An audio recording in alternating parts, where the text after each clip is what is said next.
I'm awake. I can't sleep. It is cold outside. Everyone in the house is unconscious. So let's do the news. Let's do the news. I At the radio station today, I was having a conversation with Ron just before we started the show, and he was mentioning the impeachment hearings. He was like, "Yeah, man, those impeachment hearings." He was like, "I think they want to keep people away from that, and keep them focused on other things." And I was like, "Ron, the impeachment hearings is the circus. It is the thing that they want you to focus on. Don't pay attention to the other stuff. Pay attention to this clown car." And we got into this talk about Trump, where he was like, "Yeah, they should have impeached him early on." Now, this always piques my interest. Never fails. I had a conversation with a woman at the clinic today where she started talking about stuff on the news, and she mentions something about Trump. Like, it all went to shit until when Trump got in, which again piques my interest. I get a smile on my face. I'm at one. I'm at peace. It is a joyful moment to me as I torture whatever poor soul has just said something that they didn't necessarily know enough about to have that particular conversation.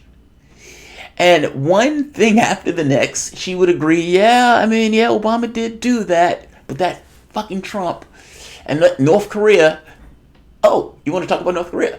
So did you know that we killed a fifth of their population in a war that most of us don't remember? Yeah, it goes there.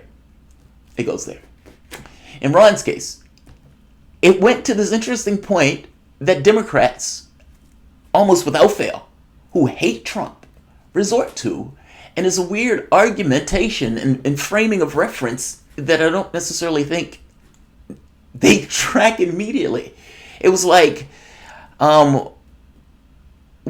put people in positions that destroyed those positions. Well, yeah, but he was elected. He won the Electoral College. That's just the game. Did Clinton not know that the Electoral College was the thing that won the election? Well, she did know that, but she won the popular vote. Yeah, but the popular vote don't win elections, and all those votes came from California. And the other one was like, all right, we have 5 minutes for the show. It's always wild to me to have those conversations. I love those conversations. I'm at joy in those moments, and I know the other person is not. And my wife says I don't have good social cues and picking up on the other person's misery in that moment. And I have to point out to her, no, I do. I totally have the social cues. I fully understand that person is not enjoying this conversation. I don't care. Speaking of Clinton and her losing the race to reality show host, Clinton where is she? She was being asked the question by a reporter, apparently, a BBC Radio Live, right? She's in the UK, telling the UK that they need to release some kind of files about Russia meddling or whatever. And she makes the point that says, many people, 3 minis, have urged me to run. That people are still pushing her to get into the presidential race. I'm going to have a disposition that you all may disagree with. It is going to be shocking to you. But I want her to get into the race. I want Hillary Clinton to get into the race. I want her in state after state after state, slogging it out again against 22 other competitors, or how many ever that's left in the race. That's what I want. And whether these are voices in her head, whether these are employees, I don't particularly know. I would say this. I would even believe that she's not lying. I would even believe in this moment that Hillary Clinton is not lying, that people are probably prodding her to get into the race. I being one of them. Let's talk about it. Welcome to the Soapbox.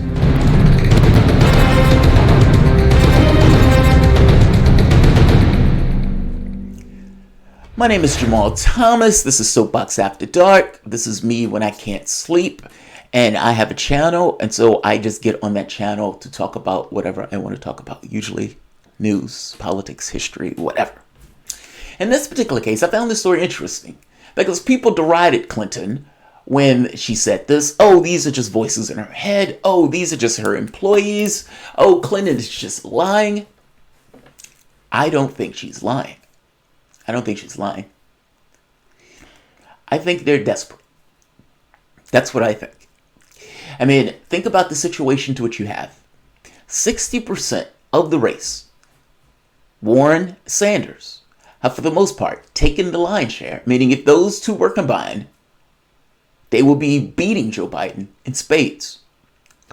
On top of that, they don't trust Sanders at all. They're terrified of Sanders. He is considered radioactive, meaning if he is going up in the polls and they don't think anybody else in the race can stop him, meaning Joe Biden can't carry the burden, then they need to find somebody else who can carry the burden. Pete Buttigieg can't get the black vote. I think he has like 2%.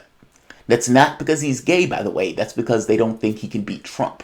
It's very, the black vote is everything about keeping the monsters at bay. From the standpoint of the other people in the race, they don't factor. They don't measure anything. I mean, ultimately, you've ended up with a three-way race between Biden, Sanders, and Warren, which means that between Sanders and Warren, they beat Biden. Now, they split the vote. Now, the catch here is, and I think the problem from their standpoint is, Sanders is a socialist. He knows what he is. Warren is pretending to be a socialist. She's not. She doesn't say she is, but for the most part, she's aping his policies, just being a cuddlier version of him. That said, even though I don't believe her on any of this stuff, with the exception of the banking stuff, I think she is a true believer in regards to banking regulation and slapping the banks. So, from that standpoint, I don't think they trust her that much either, despite the fact that the left doesn't trust her. Meaning, I don't trust her, but I don't need to trust her. If Warren ran back in 2016, no issue. She would have had my vote. This is not 2016. And there is a true believer in the race by the name of Bernie Sanders. And I don't understand why anybody in this context will vote for Warren outside of the fact that she's a woman, she has a vagina. So fair enough. I don't begrudge that. People vote for whatever they want to vote for. I'm just making the point that if you're looking from an ideological perspective, he's your guy. He's clear. He's been that way for years. He's trusted on this front. And he's relatively honest from the standpoint of a politician. You can even make an argument, is he too moral to do the job? I guess my basic point is this. Looking at the polling, and you're seeing a bump for Sanders. All of this notion of Bloomberg jumping into the race, and now they're talking about Deval Patrick potentially getting into the race. They are still looking for people. 22 bodies have been in these races, and they are still throwing bodies in to see whatever sticks. A billionaire here. I mean, here's another guy who's a black guy from Bain Capital that has no distinct characteristics of his own. For the most part, he's just like everybody else in the race. But there's the rub. The only people they can throw in the mix are people who will be rejected because they're not these other two pushing these policies. Meaning, the base, the party itself, voters, want one thing. And establishment Democrats are freaked out that they want those things and that they're willing to vote for people to deliver those things. For the first time since the New Deal Democrats have been kicked out of the party and expunged from the record, and the third way Democrats were in town, and the rule was, you have nowhere else to go. You stick with us, we will keep the monsters at bay. You have nowhere else to go. So yes, we're going to do these right-wing things, and you're going to stay with us still. You're going to love those right-wing things because you have nowhere else to go. And the partisan hacks, for the most part, just orient it to wherever the party went. No real tether from the standpoint of any kind of ideological basis or moral basis. It's just gamesmanship. But that's not the same thing now. And the Faustian bargain that these guys made, where we would take massive amounts of cash and we would tweak around the edges, meaning we're not going to do anything to disrupt the fact that we're going to get this cash, or we're going to get those jobs after this, or we're going to get the revolving door or the lobbyist position once we leave office. We're not going to do anything to jeopardize our financiers, be it in office or out. So we will tweak around the edges, meaning the best that you can get is incrementalism. We are least worse than them. We're not racist. We're not sexist. At least we don't try to be. We're least worse. The problem is the point where you get to a situation where it is difficult to tell the difference, where you're so just least worse that the public gets disinterested. You lose. As the vote tally go down, Democrats lose. That's not the same here, though. And in this situation, these two aren't taking your cash. Meaning the billionaire class that for the most part has been able to own the Democratic Party and limit any notion of change and expunge any notion of visionary politics out of the mix. No potential to get any real thing done. Well, they lose control. I mean, ultimately, the fear here, the panic, the hysteria that you're seeing, where they're throwing all these people in to try to get these people into the race, is a fear of losing control. First time in 40 years where they may lose control. At the very least from the standpoint of the presidency. I mean, granted, the presidency is going to have a certain degree of power over the other parties of the branch. But it's unclear what happens to the Democratic Party if they do lose control in this way. It's unclear. Will some of those guys just jump into the Republican Party? Who knows? Will he be successful? And if he is successful, does that drag people onto his side? I mean, Sanders has been pretty clear with this notion that, look, the only way you're going to get anything done is a movement. The president can't force anybody to do anything. He's not a king. That's not true. He can't force people to do things. But he's not a king in that sense. He's still under some notion of law. And if that is true, then congressmen can tell him no. His point is, how things are so entrenched that the only thing that shakes that, pitchforks. Dollars are pitchforks. I keep saying it. It's absolutely true. His argument is bring the pitchforks. Extreme Chucks. You think Duvall is running because Bernie's winning? Yes, I do. I think all of these guys are running because Bernie's winning. Bloomberg said he wasn't going to get into the race unless if there was somebody else who wasn't Sanders. I mean, his issue was Sanders. He was pretty clear about that. When Biden fades, meaning he looks like a corpse walking, despite the fact in the national polls he's still staying relatively strong. But ultimately, he can't raise money because just because people think you're more electable doesn't necessarily mean they're enthused by you. So they're not sending him checks. He's out there begging for $5 now. He can get money from big donors, but those big donors are tapping themselves out. Not to mention, he can't fill a doghouse. There's no enthusiasm. I was looking at polling that was talking about the next presidential election, and the prediction was, if the turnout is normal in regards to an election year, the Democrats lose. They would win the popular vote. They would lose it in the Electoral College. High turnout, Democrats win. I mean, these guys have been wrong, I think they said once. But I don't necessarily disagree with the assessment. Biden does not have any enthusiasm. When they ask people, are you excited about the candidate? Sanders, through the roof. Do you trust this candidate?